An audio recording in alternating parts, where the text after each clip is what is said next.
Siji kedadean luhur bakal nemoni sejarah.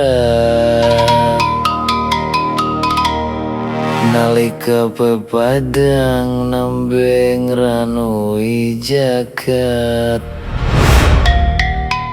inggon lungguhe Kanjeng Nabi lan para sahabat.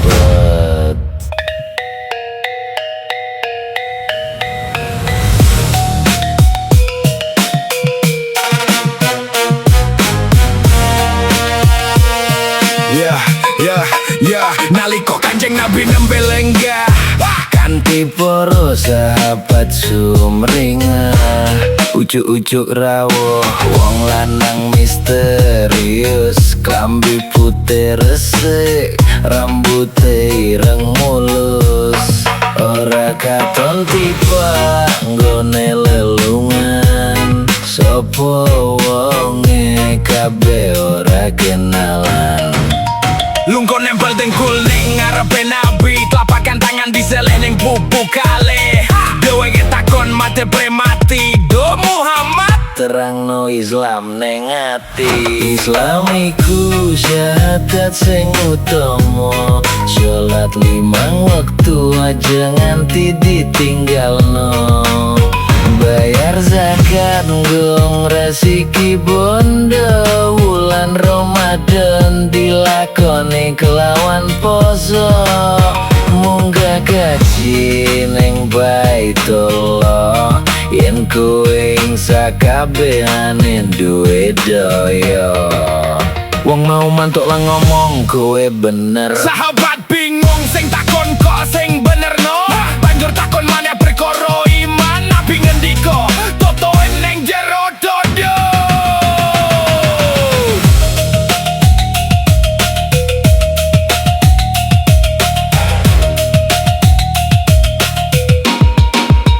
Iman marang Allah lan para malaikate, kitab-kitabe ugi para utusane. Iman dino akhir kiamat bakal teko lan pasrah ing takdir sae lan nolone.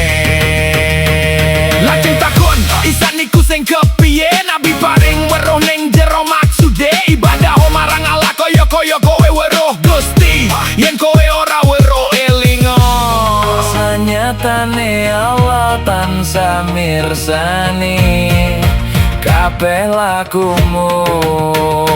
Wong iku takon kandhanono kapan kiamat teko. Nabi nembali sing ditakoni ora luwih ngerti tinimbang sing takon. Dheweke takon maneh terang tondo-tondone. Nabi ngendika rungono iki tondo-tondone. Batur tukon wadon nglairake bendorone, lan wong mlarat pangon wedok sing kesrakat.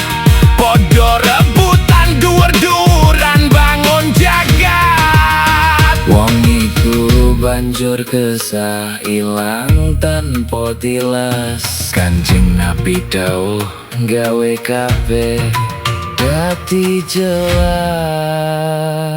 Do Umar, sejatine iku mau malaikat Jibril sowan nemoni kowe mulang babagan agama.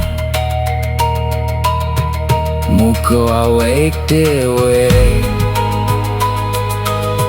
bisa ngukuhi Islam, iman lan ihsan ning dunya selawase.